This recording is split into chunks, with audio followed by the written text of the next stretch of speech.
You are creators. Creators are always looking forward into what is becoming, not backward or downward into what is. When you are driving your vehicle, hopefully you're looking where you're going, not where you've been, and not where you are.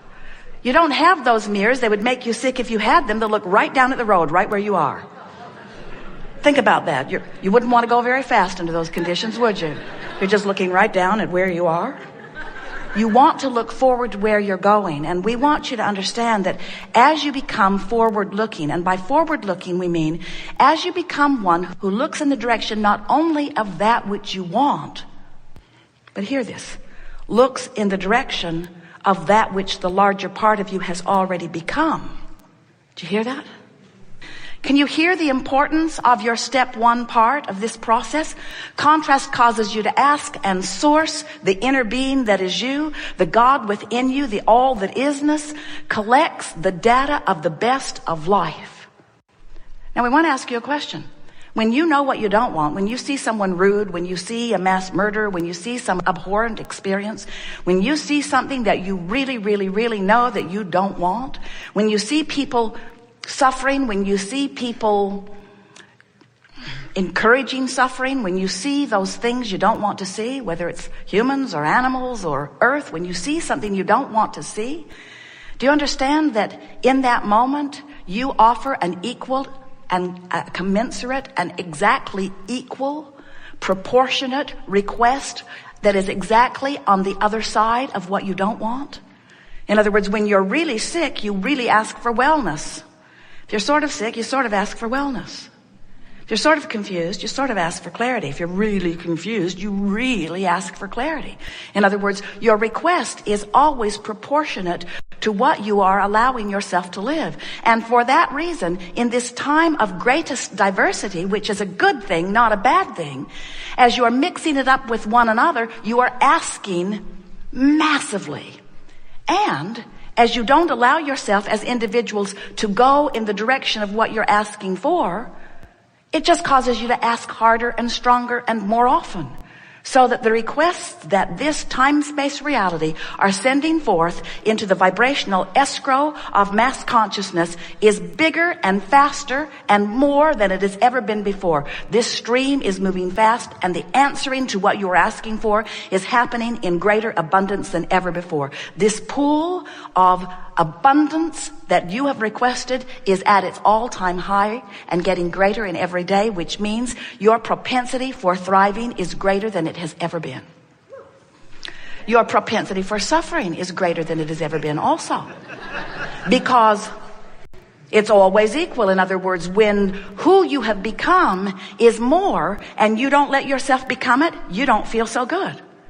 Fortunately, as individuals, you don't have to wait for everybody to figure it out before you have the ease of alignment. You get to individually go with the flow of that which you have become, and when you do, you come into alignment with who you are. So step one is you ask. Step two is source answers. Step three is you got to find some way somehow to become a vibrational match to what you've been asking for. Otherwise, you don't get what you've been asking for, but that's not the worst part of it. It's not that you just don't get what you want. It's that you don't be who you are. That's the thing that makes you feel negative emotion. You don't feel negative emotion because you're depriving yourself, and you are depriving yourself because nobody else could ever deprive you of anything. But you don't feel negative emotion because you have deprived yourself of the lover you want, or of the car you want, of the resources you want. You are feeling negative emotion because you are depriving yourself of the state of being that you are. You are secure. And when you feel insecure, there's some depriving going on. And it's not us, it's you doing it. When you are angry, you are depriving yourself because who you really are is one who loves. When you do not have enough of something wanted, it is you who is depriving yourself. But what you are wanting is alignment more than the stuff you think you want.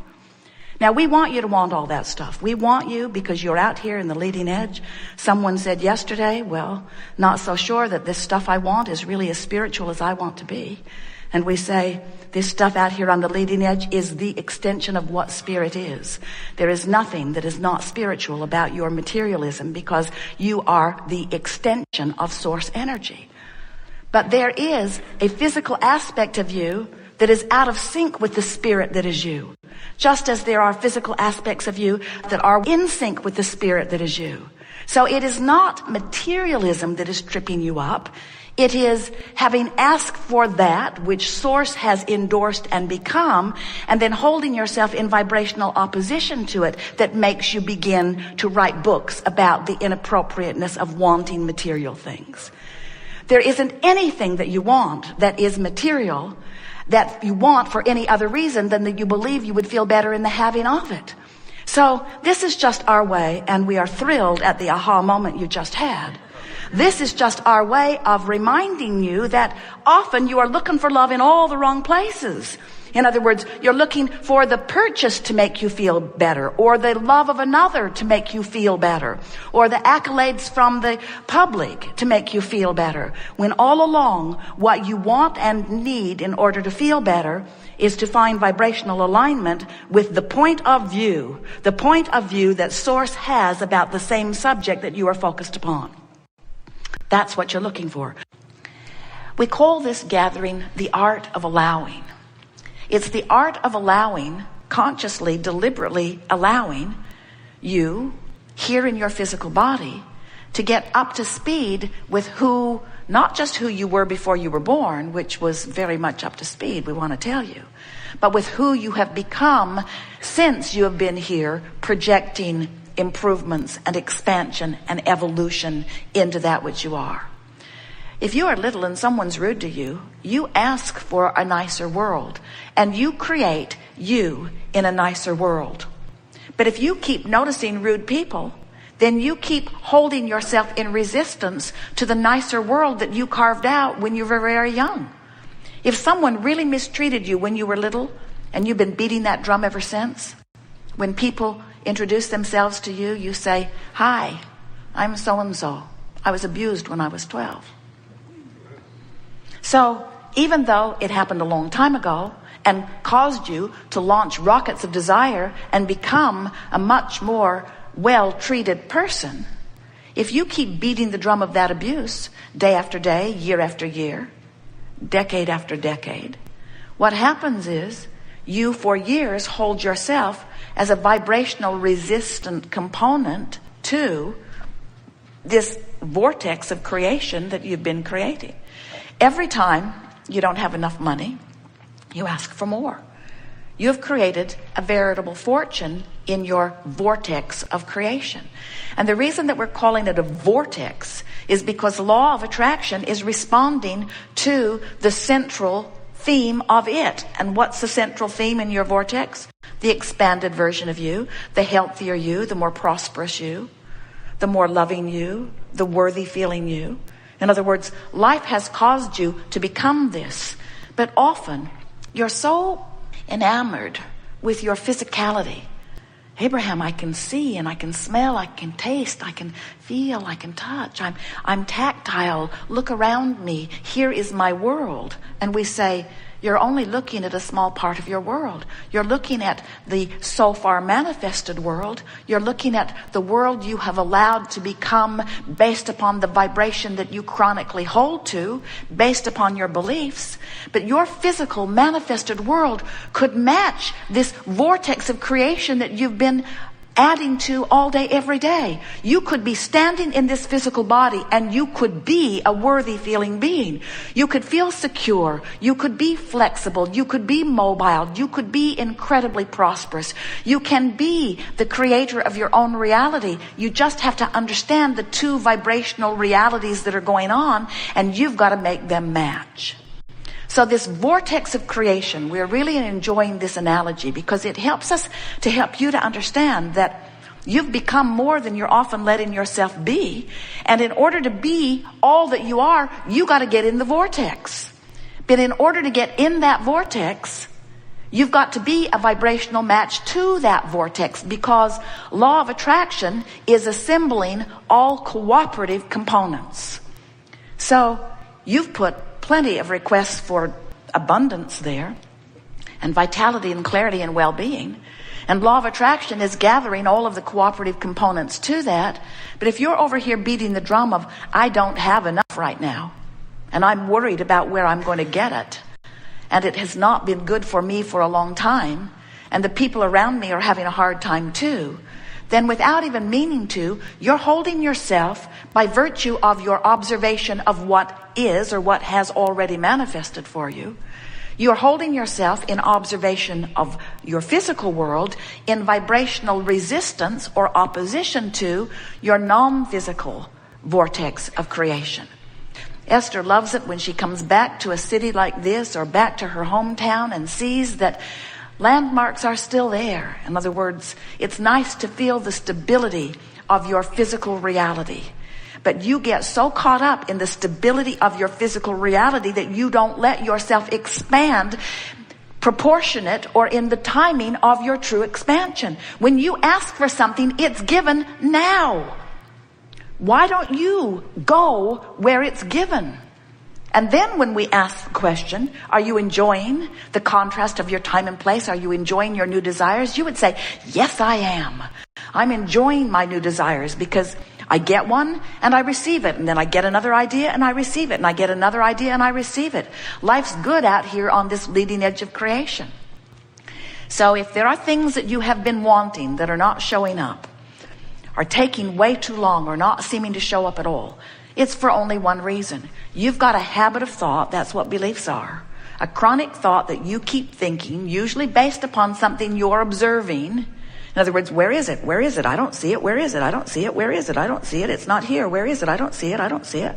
It's not here. It's not here. It's not here. It's not here. It's not here. I don't see it. Do you see it? I don't see it. Do you see it? I don't see it. Do you see it? I don't see it. Do you see it? I don't see it. I don't see it. Where is it? I don't see it. I don't see it. I don't see it. I don't see it. I don't see it. I've wanted it a long time, but I don't see it. I've wanted it for so long, I'm sick of wanting it. I don't see it. I don't see it. I don't see it. I don't see it. I've never seen it. I've never seen it. I've never seen it. It's not here. I've never seen it. I can't do it. I can't do it. I can't do it. I can't do it. It takes too long. It's too hard. I don't see it. Do you see it? I don't see it. And in your observation of what's currently happening, you train yourself into the vibration that opposes it. So, you know what that makes you? That makes you an uncooperative component to what's going on over here. You don't mean to be. You've just been practicing it for so long that it just feels normal to complain. It feels normal to tell it like it is. Let's make a monument. A bad thing happened. Let's make a monument. Let's make a monument about how bad it was. Let's make a holiday for the monument. Let's make a law so that everybody has to know on this day that this monument represents that bad thing that happened. And as you hold yourself to things of the past or the present that are not a vibrational match to who you have become, not only do you not get to live anytime soon what you're asking for, but even more, you feel the discord of you not keeping up with you. Now, sometimes you think, well, I don't think I should have to do all of this work. I think I should be able to stay over here and just complain to the universe or to source or to my inner being, complain to God like I used to complain to my mother. It worked with her. If I complained long enough, she'd give up the stuff. But when you are talking with law of attraction, you cannot be a cooperative component to what you want while you complain or while you justify or while you defend or while you continue to beat the drum of why you need it or why you deserve it. In other words, you can't keep amplifying the absence of what you want or the neediness or the lack of what you want and be a vibrational match. You have to talk about what you want and why you want it. You have to find some way of getting into the vortex. And that's really what we'll be talking about today. How to get into this vortex of creation. Do you understand that in that vortex is not just where what you want is, it's where who you are is. In other words, your inner being is a lover. And when you find someone to hate, even though by your earth standards you are justified, others agree with you, yeah, we all hate that person. That's a true hateable person. And we say, source within you does not hate. And that's why hate feels to you like it does. It's the feeling of not resonance with the wholeness of who you are. It's